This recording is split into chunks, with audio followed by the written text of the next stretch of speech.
Bienvenue sur Métabolisme, le podcast pour comprendre comment votre corps fonctionne réellement et surtout comment adapter votre santé après 45 ans. Je suis Brice, coach santé spécialisé en perte de gras et en réhabilitation et ce podcast est destiné aux plus de 45 ans qui veulent prendre soin de leur santé. Le sujet du podcast d'aujourd'hui, comme tu l'as vu au titre, c'est pourquoi ton métabolisme ralentit notamment après 40 ans, 40, 45, 50 et toujours plus. Plus les années passent, plus ton métabolisme va ralentir. Si tu as regardé les vidéos précédentes que j'ai fait sur ma chaîne YouTube, d'ailleurs, j'en profite pour faire passer le petit message. Si tu es en train de regarder cette vidéo sur YouTube, pense à t'abonner, liker, commenter, notamment t'abonner pour voir les prochaines vidéos, les prochains podcasts et les prochaines autres vidéos. Et si tu es sur Spotify, n'hésite pas à également t'abonner, en tout cas à me suivre et à mettre un petit 5 étoiles pour donner de la force, ça ferait toujours plaisir. Donc, pour revenir au sujet du podcast, si tu as regardé les précédentes vidéos, tu sais maintenant que le métabolisme, c'est une partie de la dépense énergétique. Et la dépense énergétique, c'est ce que les gens communément appellent le métabolisme, alors que ce n'est pas le cas. Le métabolisme, c'est seulement une partie de cette dépense énergétique globale, de ce qu'on dépense dans une journée finalement. Et donc, là, moi, je vais vraiment parler du métabolisme et pas de la dépense énergétique, même si on verra que c'est lié aussi par la suite. Mais pourquoi le métabolisme ralentit après 40 ans et dans les années qui suivent? Il va y avoir plusieurs raisons à cela. La première raison, la raison la plus évidente, ça va être la perte de masse musculaire. À partir de 40 ans et toutes les décennies, il y a un certain pourcentage, ça varie selon les chiffres, selon les ouvrages, mais on est aux alentours de 10% par décennie à partir de 40 ans. Je crois même que c'est à partir de 30-35 ans, mais à partir de 40 ans, une dizaine de pertes de masse musculaire chaque décennie, et ça augmente après par la suite, mais on est sur 10% à partir de 40 ans sur chaque décennie. D'accord? Donc qu'est-ce que ça veut dire concrètement? Ça veut dire que si tu as moins de muscles, ton métabolisme de base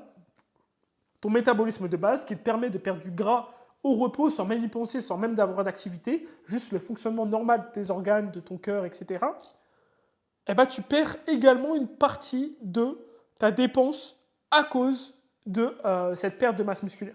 Et donc forcément, c'est une des raisons pour lesquelles ton métabolisme ralentit, parce que là, pour le coup, ça ralentit directement, vraiment directement, ton métabolisme. Moins de muscles égale un métabolisme moins performant égale moins de calories brûlées au repos. Plus de muscles égale plus de calories brûlées au repos. Et donc forcément, quand tu as 20 ans, tu as plus de masse musculaire qu'à 40, 45, 50 ans si tu restes sur la même manière de faire. Si à 20 ans, ton lifestyle et que tu n'as rien changé de toute ta vie, bah, tu auras moins de masse musculaire à 40 ans parce que tu ne l'as pas stimulé et parce qu'il y a une augmentation, la sarcopénie qui fait que tu perds la masse musculaire chaque année, chaque décennie et que voilà, ce n'est pas négligeable. Et donc, l'écart entre 20 et 40, 45, 50 ans, voire plus, il s'explique par là, sur la différence de métabolisme.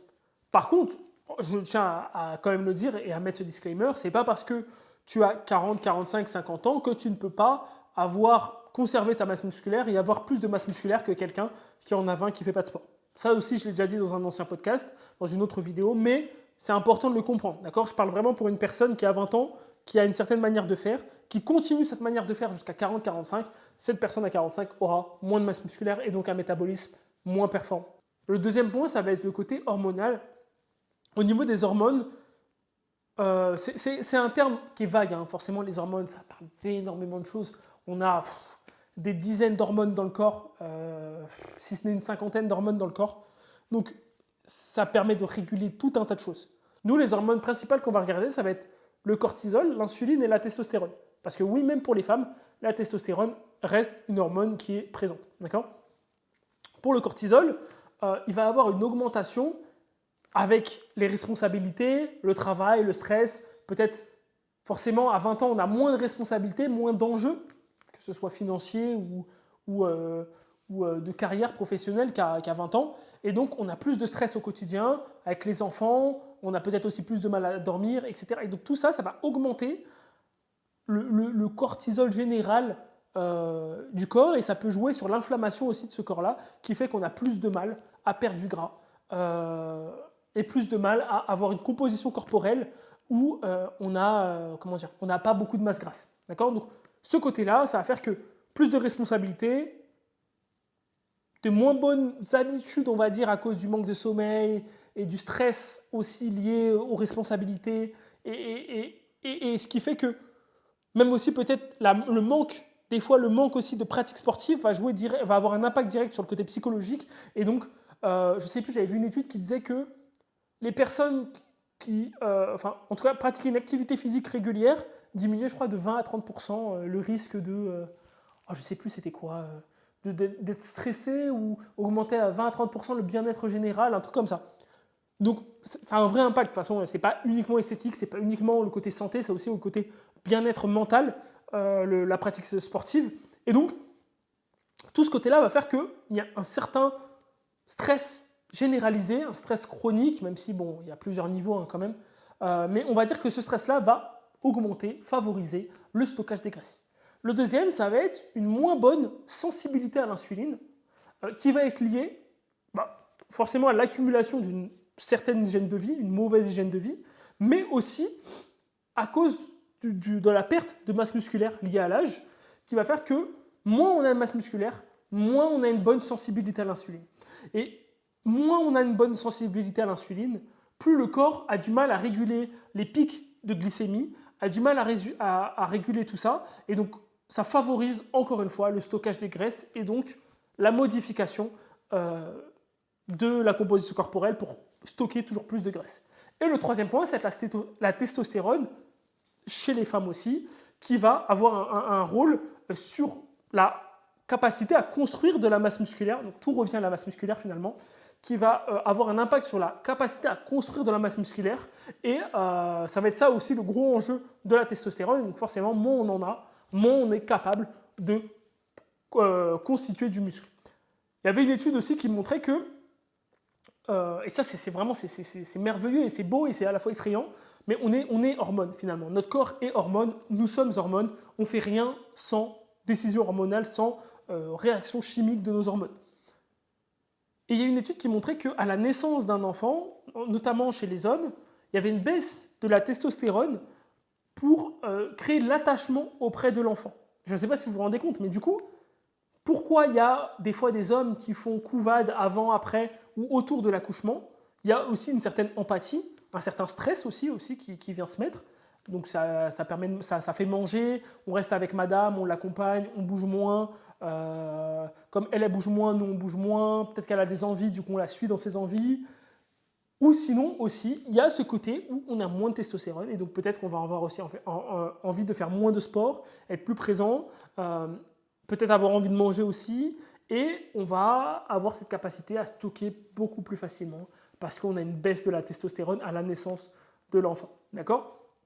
Ça, c'est le côté hormonal. Pour le côté chez les femmes, il y a la ménopause, où il y a plusieurs dérèglements hormonaux, je ne vais pas rentrer dans les détails, mais ça va jouer sur les humeurs aussi.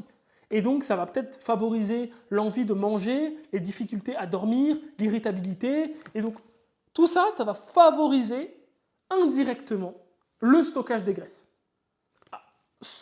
Vraiment, il faut différencier les hormones en ce qui impacte directement la qualité et la quantité de masse musculaire et ce qui impacte le comportement général qui fait qu'on peut manger plus ou avoir moins envie de bouger.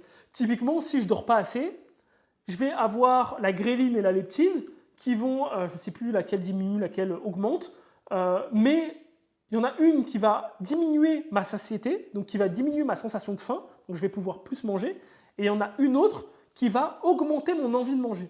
Et donc les deux fonctionnent en même temps. Donc si je ne dors pas beaucoup, je vais avoir plus faim et je vais avoir moins capacité à ressentir la faim. Si je dors bien, j'ai moins envie de manger et je sens plus vite la faim. Vous voyez la différence? Et donc ça, rien que le sommeil va jouer sur les hormones qui vont jouer sur nos comportements dans la journée. Et donc quand on est une femme ménopause, on a à la fois la perte de masse musculaire, mais à la fois ces changements d'humeur, ces changements de comportement qui peuvent impacter le sommeil, l'irritabilité, etc., et qui vont avoir des conséquences sur les comportements, les habitudes au quotidien qui vont faire que finalement, il y a prise et stockage de masse grasse. D'accord? Et une chose qui impacte directement le métabolisme et, je dirais même, la dépense énergétique au général, ça va être le confort. Encore une fois, on a plus de confort à 40, 45, 50 ans. Quand on est en milieu fin de carrière, quoique avec l'avancée de la France, je ne sais même pas si on peut considérer qu'à 50 ans on est en fin de carrière, mais on va dire qu'on est déjà plus avancé que quelqu'un qui a 20, 25 ans, 30 ans, et donc on a plus de capacité financière, on a un certain confort qui s'installe, on a peut-être une, deux voitures, une bonne maison. Enfin, je veux dire, on a moins de raisons d'avoir l'activité physique, sauf si on se dit qu'on va faire de l'activité physique. Parce que quand on est jeune, quand on est lycéen, on prend le bus, on marche, on va à l'arrêt de bus, on prend le bus, on n'a pas le problème de marcher, on marche beaucoup. Et donc, déjà que quand on est jeune, on a plus de testostérone, on a plus de capacité on a une meilleure sensibilité à l'insuline, on a moins de stress, on a une meilleure capacité, enfin on a un meilleur fonctionnement général de tous les hormones. Si en plus on pratique plus d'activité physique et en plus qu'on bouge plus au quotidien, forcément il n'y a pas photo. D'accord? Donc c'est ça aussi, le confort qui est créé aux alentours de 40, 45, 50 ans, ça c'est bien, c'est une bonne chose d'avoir du confort, mais ça n'aide pas. Et c'est ce qui fait aussi qu'il y a un ralentissement du métabolisme, à la fois à cause de la baisse de la dépense générale, donc si on parle du côté dépense énergétique générale, il y a une baisse de la dépense parce que moins d'activité, moins de mouvement, mais aussi parce que on n'a pas de stimulation musculaire et donc il y a perte de muscle et donc il y a ralentissement du métabolisme. D'accord? Donc je t'ai donné 3 raisons qui font que à partir de 40, 45, 50 ans, on a un ralentissement du métabolisme, que ce soit à cause de la ménopause ou juste lié à l'âge, au niveau hormonal, au niveau de la perte de muscle, les raisons et aussi au niveau du confort qui est installé. Donc j'espère que cette vidéo t'a plu. Comme j'ai dit au début du podcast, n'hésite pas à liker, commenter cette vidéo t'a plu, à partager à quelqu'un à qui ça pourra être utile tout simplement. Et je te dis à la prochaine pour un prochain podcast.